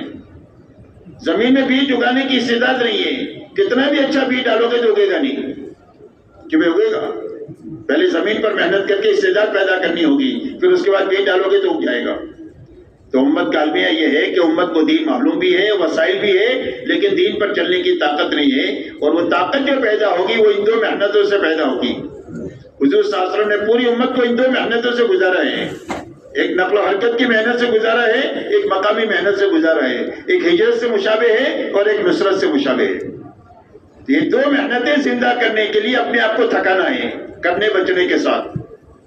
کہ ہر جماعت کے ذہن میں یہ ہو کہ جس مسجد میں ہم 2 دن 3 دن ٹھہر رہے ہیں وہاں سے ایک ایک گھر ایک ایک فرد پر محنت کرنی ہے. جہاں مسلمان ملے وہاں ان سے ملنا ہے. گھر میں ملے، کھیت میں ملے، کیرم کے اڈوں پر ملے، اس سے آگے اور کوئی کھیل کے اڈے ہیں، برائی کے اڈے ہیں، وہاں جائیں گے مسلمانوں سے ملیں گے اور مل کر کیا بات کریں گے؟ پہلے ایمان کا نفع سمجھائیں گے، دین کا نفع بے دینی کا نقصان سمجھائیں گے، تیسرا آخرت سمجھائیں گے. اور یہ سمجھا کر اللہ کے راستے میں 3 دن سے لے کر 4 مہینے کے لیے اس کی تشکیل کریں گے. جو محنت سے تیار ہو گیا 2 دن میں 3 دن میں 1 دن میں اس کو اچھی طرح کام سمجھا کر بھیجیں گے، تاکہ جانے والے کے ذہن میں یہ ہونا چاہیے کہ میں اس کے لیے جا رہا ہوں، اور نکالنے والے کے ذہن میں یہ ہونا چاہیے کہ میں اس کے لیے اس کو نکال رہا ہوں. صرف پھرنا پھرانا کوئی کام نہیں ہے. توحید، رسالت، آخرت یہی کام ہے. اسی کے لیے جانا ہے، اسی لیے پھرنا ہے. اس لیے یہ باتیں سمجھا کر غیر ایمان والے کی تشکیل کرنا، ماحول چھوڑ کر ایک پاکیزہ ماحول میں آ کر ان اعمال محنت سے گزارنے کے لیے. دوسرا میرے محترم دوستو، جو ایمان والے رہ گئے اور بہت رہ جاتے ہیں کہ وہ کسی بھی مسجد میں اگر جماعت کام کریں 2 دن 3 دن تو کتنے لوگ جماعت پہ نکلتے ہیں؟ مشکل سے 10-12 آدمی نکالتے ہیں.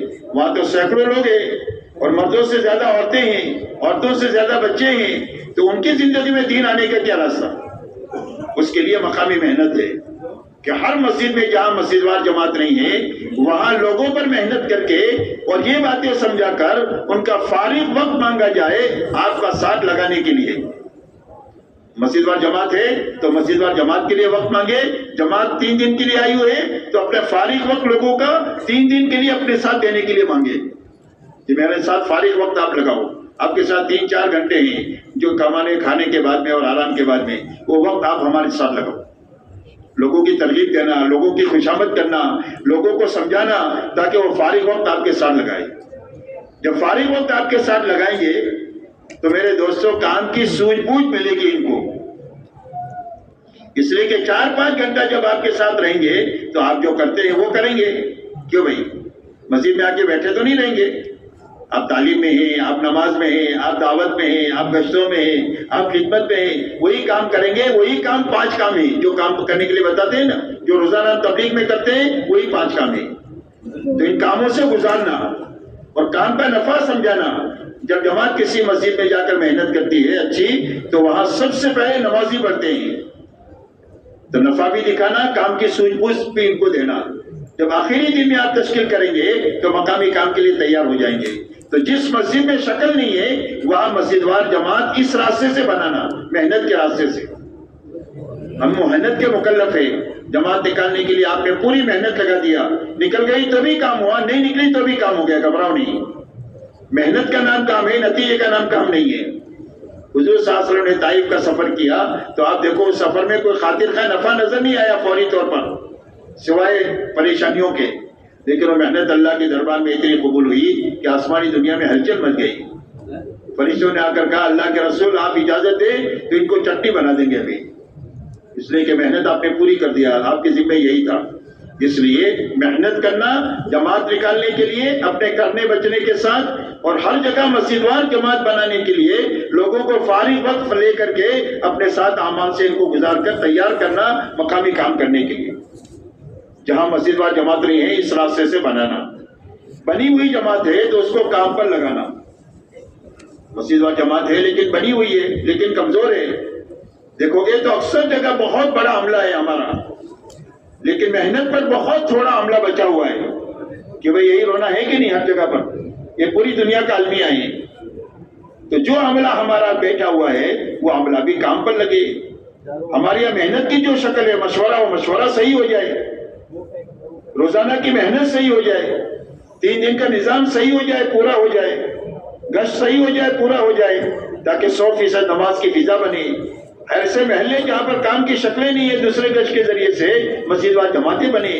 غرض یہ کہ مسجد وار جماعت جتنے کام پر ہے وہ صحیح ہو جائے، پورا ہو جائے، اس کی فکر کے ساتھ اپنا وقت لگانا، نہیں ہے تو بنانا، اور بنی ہوئی جماعت ہے تو اس کا کام پورا ہو جائے، صحیح ہو جائے، اس کے لیے اپنی فکر، محنت، دعا کو لگانا۔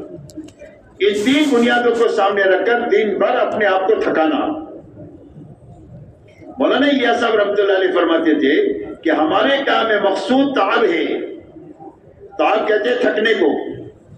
آدمی اتنا تھکے کہ اللہ کو پیار آ جاوے، کام ہو گیا۔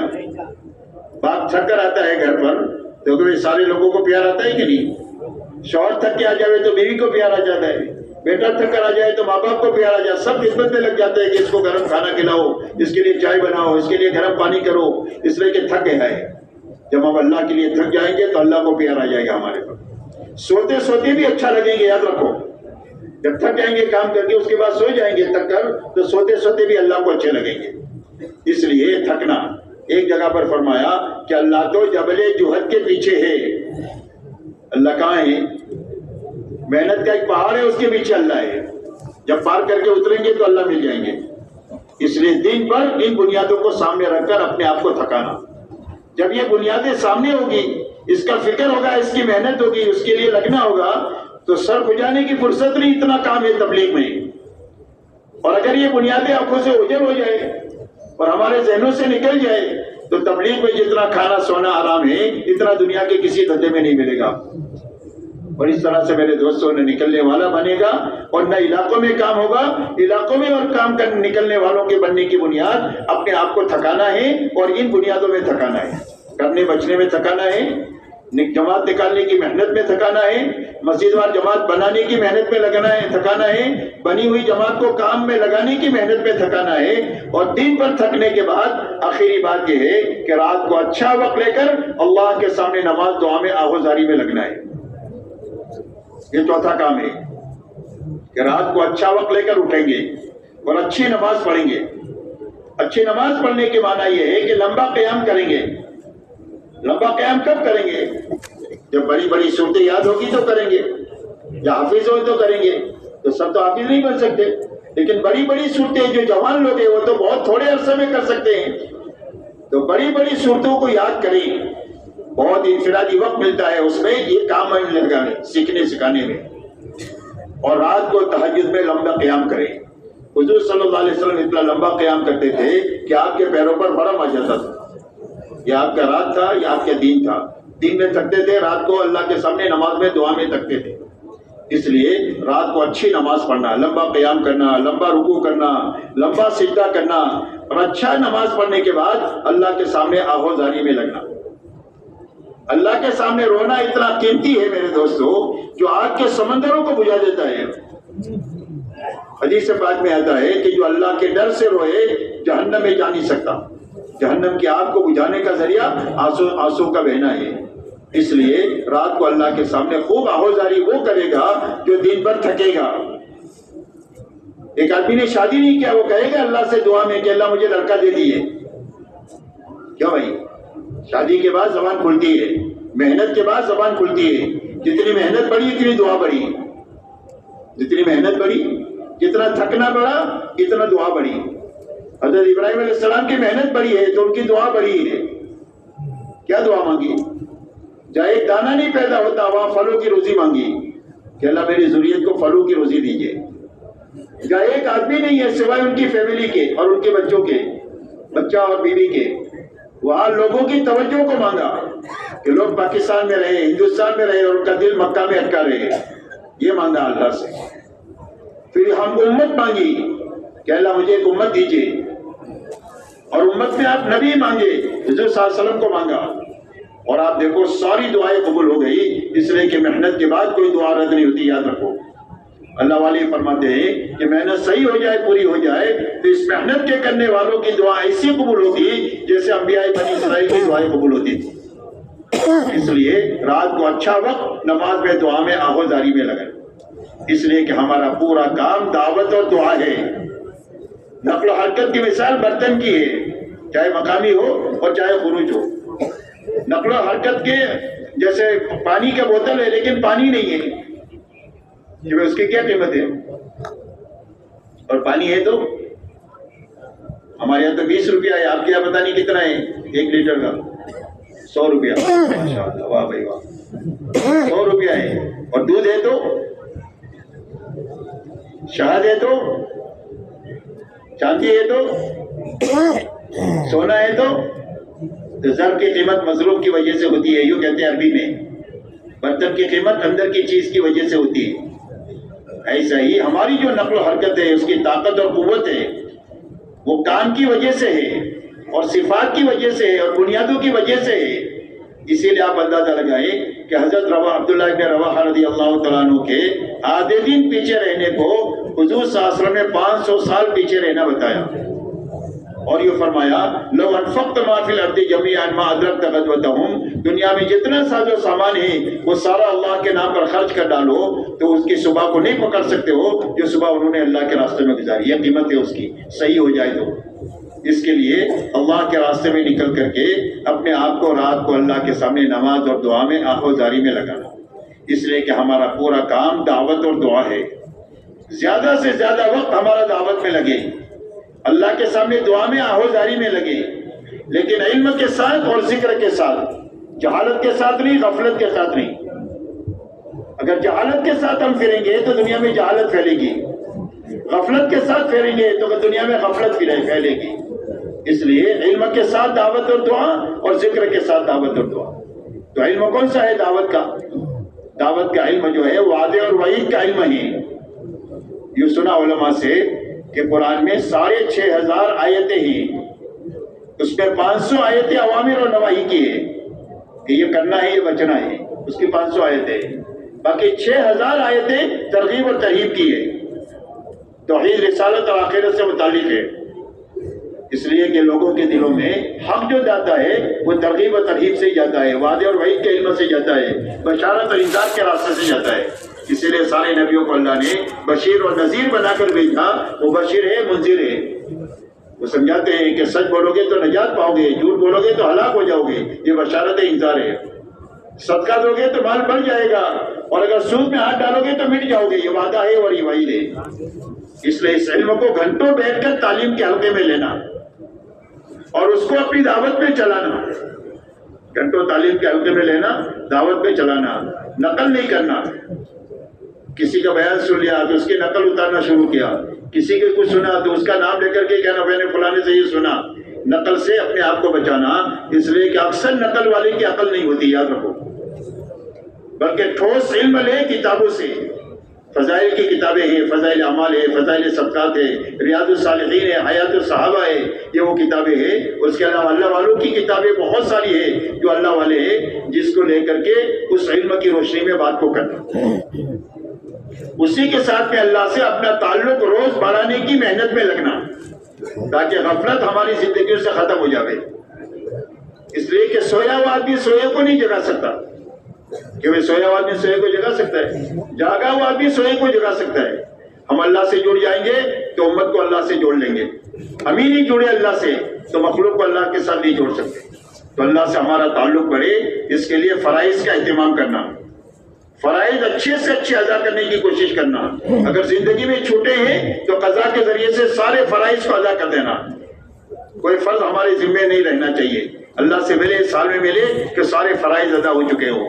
کوئی حق ہمارا کسی مخلوق کا بھی نہیں ہونا چاہیے، اللہ کا حق بھی ہمارے نہیں ہونا چاہیے. نوافل کا اہتمام کریں، سنتوں کا اہتمام کریں، صبح شام کی تسبیحات کا اہتمام کریں، قرآن پاک کی تلاوت کریں، اذکار مسنونہ کا اہتمام کریں.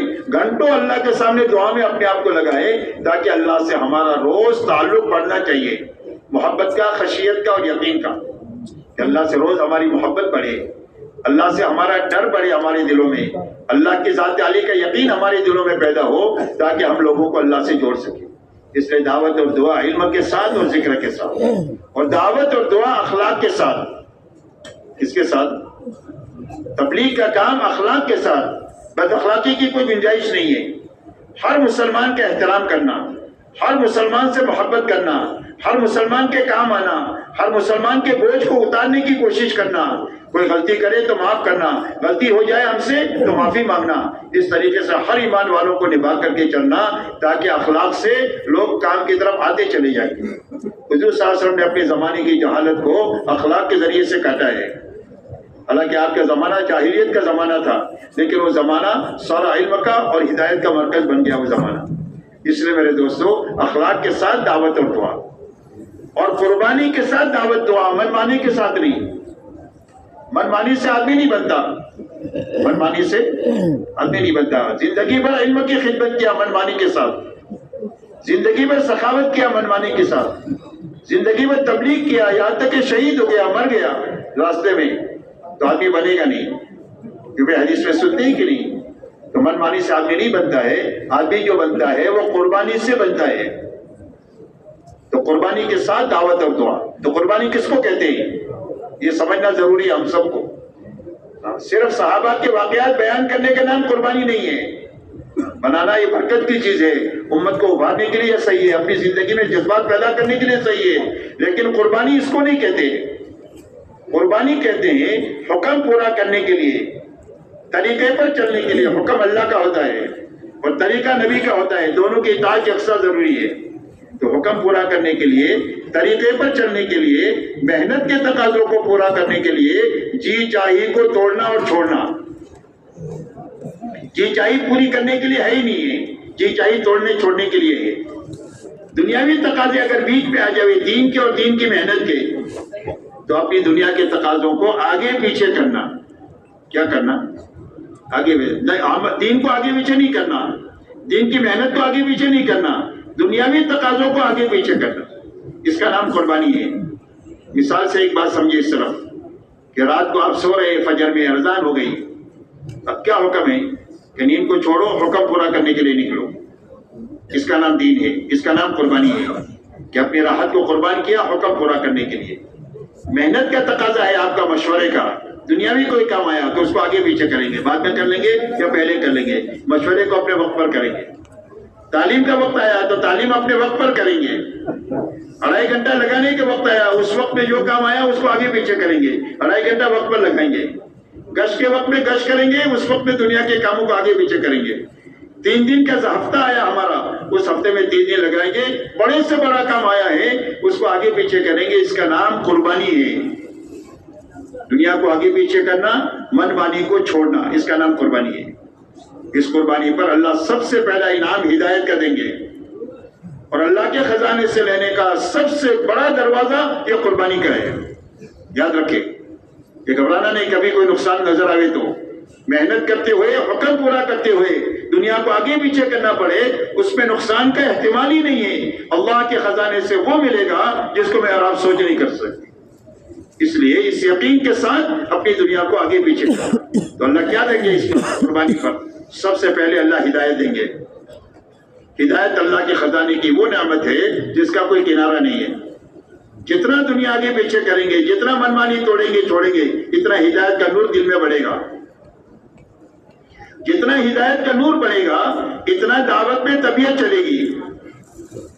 دعوت کے تقاضوں کو پورا کرنے کے لیے تشکیل کا ڈنڈا چلانا نہیں پڑے گا، کسی کو آپ کے میرے پیچھے دوڑنا نہیں پڑے گا، بلکہ آدمی اندر کے دائیں سے دوڑے گا۔ جب ترقی شروع ہوگی تو آدمی اندر کے دائیں سے کام میں چلے گا، روزانہ کام میں ترقی ہوگی، کاروبار میں نفع ہوتا ہے تو آدمی کی طبیعت چلتی ہے۔ ایسا اس محنت سے جب ترقی شروع ہوگی ہدایت کے لائن کی، تو روزانہ آدمی تقاضوں میں آگے بڑھتا جائے گا، دوڑتا چلا جائے گا، ہاتھ پکڑنے سے بھی نہیں رک سکتا ہے۔ اس لیے پہلا انعام ہدایت کا ہے۔ دوسرا انعام اللہ حلال روزی کا دیں گے، پاک روزی۔ چھوٹا سا کاروبار ہوگا، برکت دیں گے اللہ اپنے خزانے سے، جس پہ خود بھی پلے گا، ہزاروں آدمیوں کے پلنے کا ذریعہ بنے گا، اللہ وہ برکتیں اس میں دیں گے۔ ایک دوسرا انعام ہے روزی میں برکت ملنا، روزی آسانی کے ساتھ ملنا۔ تیسرا انعام اللہ قربانی پر جو دیں گے وہ عافیت کا دیں گے۔ ایمان کے بعد سب سے بڑی نعمت عافیت کی ہے۔ حضور صلی اللہ علیہ وسلم فرماتے ہیں اللہ سے عافیت مانگو، عافیت آ جائے تو جینا بھی آسان ہو جائے، مرنا بھی آسان ہو جائے۔ اتنی بڑی نعمت ہے عافیت، یہ تیسرا انعام ہے۔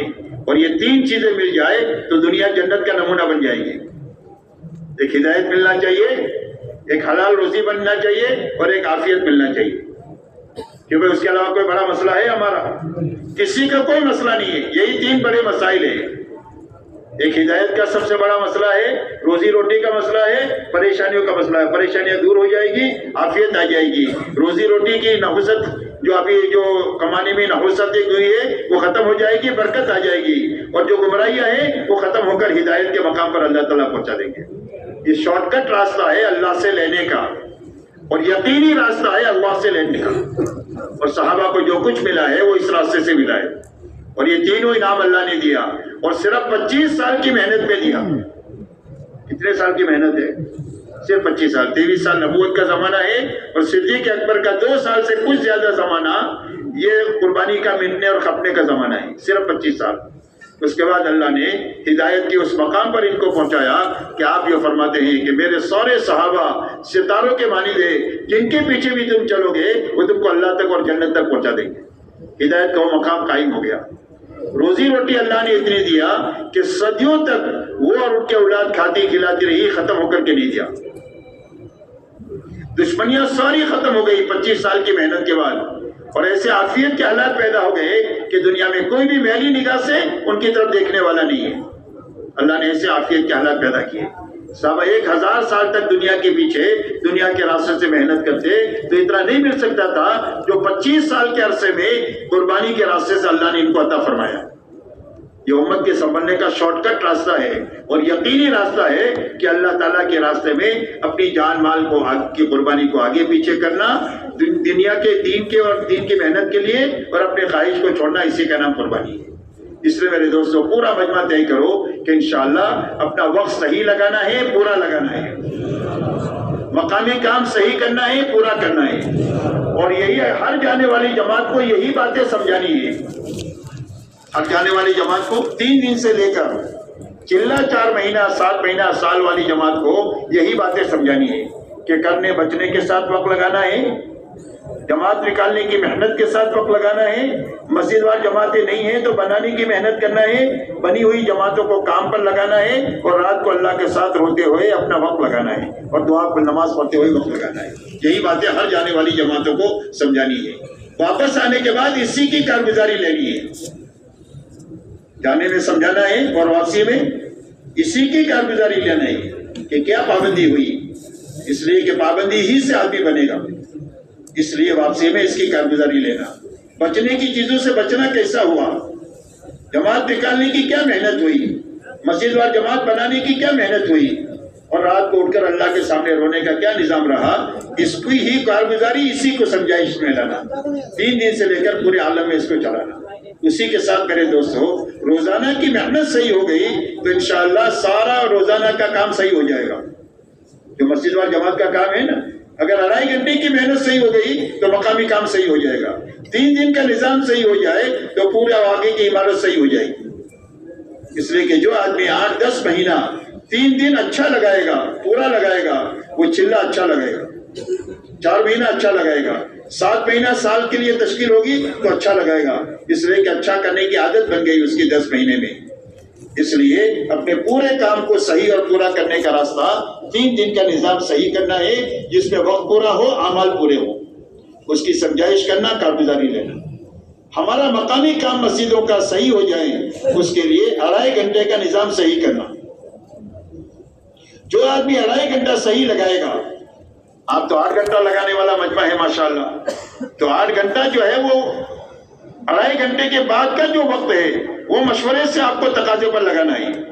یاد رکھیں ہمارے کام کی صحیح ترتیب یہی ہے کہ 2.5 گھنٹہ ہر نیا پرانا آدمی اپنے مقام پر اپنی مسجد میں لگائے گا. مہینے کا 3 دن اپنی مسجد میں لگائے گا.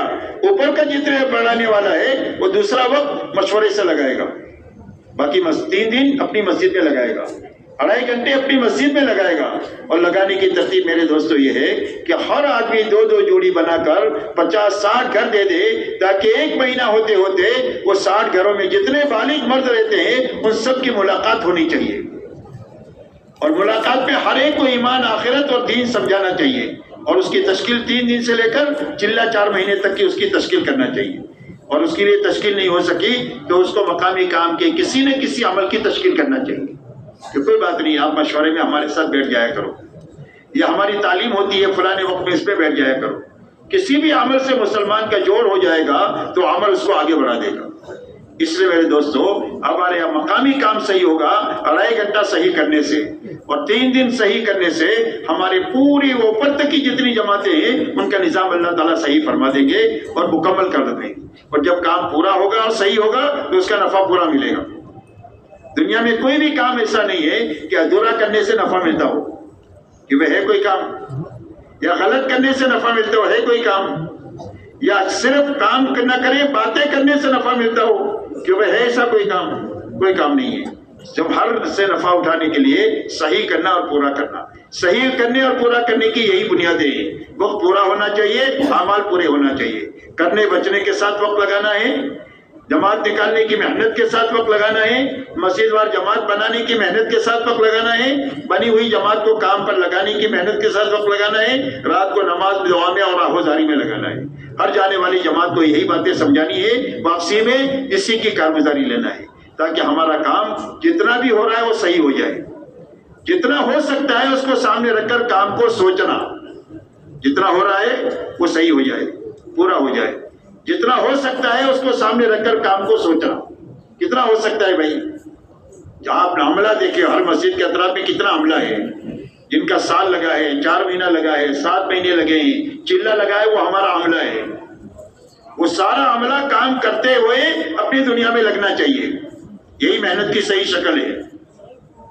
حضور صلی اللہ علیہ وسلم کے زمانے میں 23 سال میں کام پورا جو ہوا ہے، اس کی وجہ یہ ہے کہ جو آیا وہ جما رہا، آگے بڑھتا گیا، اور نئے لوگ آتے گئے تو 23 سال میں کام پورا ہو گیا۔ یہ اسلام ہے اور یہ مسلمان ہے، اس لیے کہ آنا ہی آنا ہے، جانا نہیں ہے، اور آنا جانا لگا رہے گا تو لمبے زمانے تک کام کی مضبوط شکل بن نہیں سکتی۔ اس کے لیے جتنا عملہ ہماری مسجد کے اطراف میں ہے اس کو اپنی فکر میں لیں کہ ان سب کا سالانہ ماہانہ یومیہ محنت میں لگنا چاہیے، چاہے روزانہ 2.5 گھنٹہ لگائے، مہینے میں 3 دن لگائے، سال میں چلہ لگائے، اس کی اتنا پر تو ہر آدمی آنا چاہیے، باقی تقاضے کے اعتبار سے آگے بڑھے۔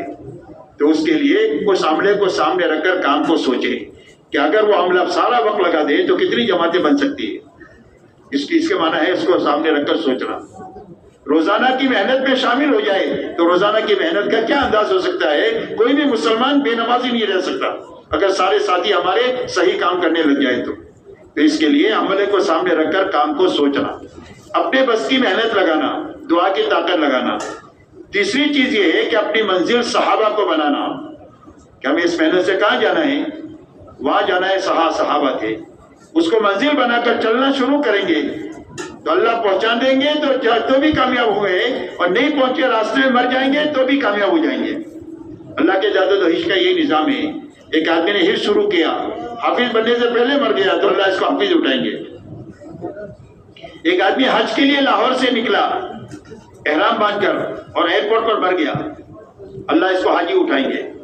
ہم منزل صحابہ کی بنا کر کے چلنا شروع کریں گے، چلتے چلتے اللہ یا تو پہنچا دیں گے، اور اگر راستے میں انتقال ہو گیا تو اللہ ان کے ساتھ حشر فرما دیں گے، وہ بھی چمک جائے گا اور حشر ہونے والا بھی چمک جائے گا۔ اس کے لیے صحابہ کو اپنی منزل بنانا ہے، استعداد کو سامنے رکھ کر کام کو سوچنا ہے، جتنا کام ہو رہا ہے وہ صحیح ہو، پورا ہو، اس کے لیے سمجھائش قابو میں لانا ہے اور کارگزاری قابو میں لانا ہے کہ وہ اس کے لیے سب تیار ہیں۔ کون کون تیار ہے کرنے کے لیے؟ اللہ قبول فرمائے، احسان فرمائے۔ اب اس کے لیے میرے دوستوں آگے کی جو تشکیل ہے وہ حضرات جو فرمائے وہ اس کے لیے اپنے آپ کو پیش کریں۔